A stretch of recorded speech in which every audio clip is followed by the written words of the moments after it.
KL Rahul Rajkot test से बाहर हो गए हैं। आप जैसा जानते हैं कि उन्हें क्वाड्रिसेप में समस्या थी और खबर ये है कि वो अभी 90% ही फिट हैं, इसलिए वो एनसीए में रहेंगे और वहां पर जो है रिहैब करेंगे और फिर उसके बाद चौथे क्रिकेट टेस्ट मैच से उनकी वापसी होगी। लेकिन इन सब के बीच केएल राहुल के रिप्लेसमेंट के तौर पर, बल्कि मैं ये कहूं कि अनुभवी केएल राहुल के रिप्लेसमेंट के तौर पर युवा देवदत्त पड्डीकल को टीम में शामिल किया गया है।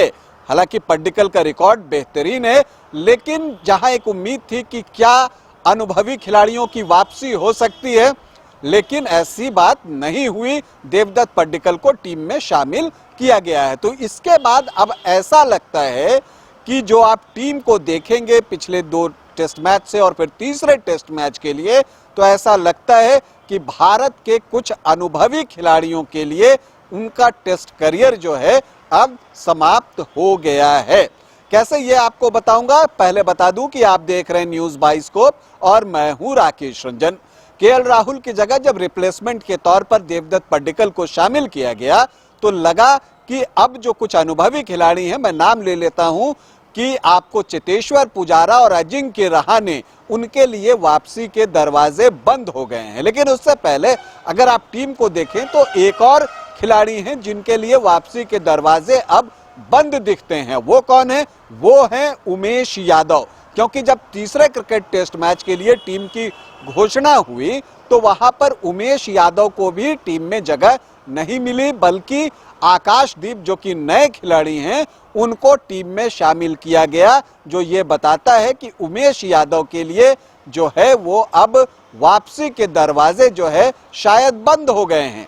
क्योंकि अगर आप देखें कि उमेश का जो भारत में रिकॉर्ड है वो एक तेज गेंदबाज के रूप में बेहतरीन है। 31 टेस्ट मैच में जो उन्होंने भारत में खेले हैं, उन्होंने 101 विकेट लिए हैं। ऐसे बहुत कम तेज गेंदबाज आपको मिलेंगे जिन्होंने भारत में 100 से ज्यादा विकेट लिए हैं और जिसका औसत जो है गेंदबाजी का 25-26 का हो।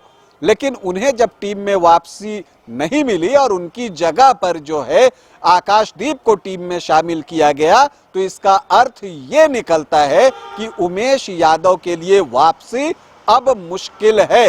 देखिए, अभी जो घरेलू रणजी सीजन चल रहा है वहां पर भी उमेश अच्छी गेंदबाजी कर रहे हैं। अभी 4 मैचों में उन्होंने 19 विकेट लिए हैं, लेकिन इसके बावजूद उन्हें टीम में शामिल नहीं किया गया। मतलब अब जो है उनके लिए वापसी के दरवाजे बंद हो चुके हैं। अब देखिए, जब केएल राहुल बाहर हो गए, श्रेयस अय्यर टीम से बाहर हो गए, तो लोगों को लगा चूंकि इंडियन बैटिंग उतने फॉर्म में नहीं है तो इनफॉर्म चेतेश्वर पुजारा को टीम में शामिल किया जाएगा। क्योंकि रणजी ट्रॉफी में इस सीजन में चेतेश्वर पुजारा लगातार अपनी टीम के लिए खेल रहे हैं और बेहतर से बेहतरीन प्रदर्शन जो है वो कर रहे हैं। 6 रणजी मैचों में उन्होंने 673 रन बनाए हैं, 2 शतक लगाए हैं, 2 अर्धशतक लगाए हैं। लेकिन बावजूद इसके उन्हें टीम में जगह नहीं मिली। उनकी जगह पर रजत पाटीदार शामिल किए गए, फिर देवदत्त पड्डीकल शामिल किए गए, इनसे पहले सरफराज खान शामिल किए गए। तो इससे लगता है कि अब चेतेश्वर पुजारा के लिए भी वापसी मुश्किल है। और ऐसा मैं इसलिए कह रहा हूं कि राजकोट चेतेश्वर पुजारा का होम ग्राउंड है, तो ऐसे में एक टेम्पटेशन बीसीसीआई के सिलेक्टर्स के अंदर हो सकती थी कि हम राजकोट में पुजारा को उनकी जमीन पर ही उतारते हैं तो इसका फायदा टीम को मिलेगा। लेकिन ऐसा कुछ भी जो है वो इंडियन सिलेक्टर्स ने नहीं किया। उन्होंने पहले रजत पाटीदार को शामिल किया, फिर सरफराज खान को शामिल किया और फिर जब केएल राहुल दोबारा वह बाहर जाते हैं तो वो देवदत्त पड्डीकल को शामिल करते हैं। तो इसका मतलब है कि अब चेतेश्वर पुजारा के लिए भी वापसी मुश्किल है।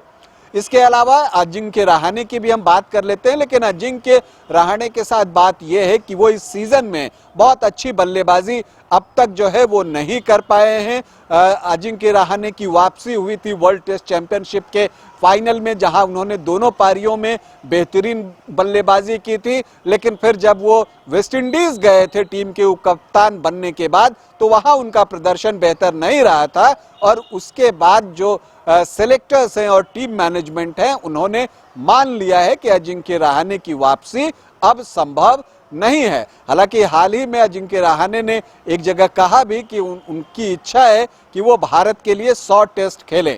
अभी उन्होंने भारत के लिए 85 टेस्ट मैच खेले हैं, लेकिन अब ऐसा दिखता नहीं है कि अजिंक्य रहाणे जो है अपना 100 टेस्ट मैच भारत के लिए खेल पाएंगे, क्योंकि उम्र भी जो है उनके आड़े आ रही है। तो जो टीम का सिलेक्शन हो रहा है हाल के दिनों में, अगर आप उसे देखें तो इन सब को देखकर लगता है कि जो 3 खिलाड़ी हैं जो कि एक समय भारत के प्रमुख खिलाड़ी टेस्ट क्रिकेट में हुआ करते थे, चेतेश्वर पुजारा, अजिंक्य रहाणे और उमेश यादव, इन तीनों का जो टेस्ट करियर है वो ओवर हो चुका है। अभी के लिए इतना ही, इजाजत दें, नमस्कार।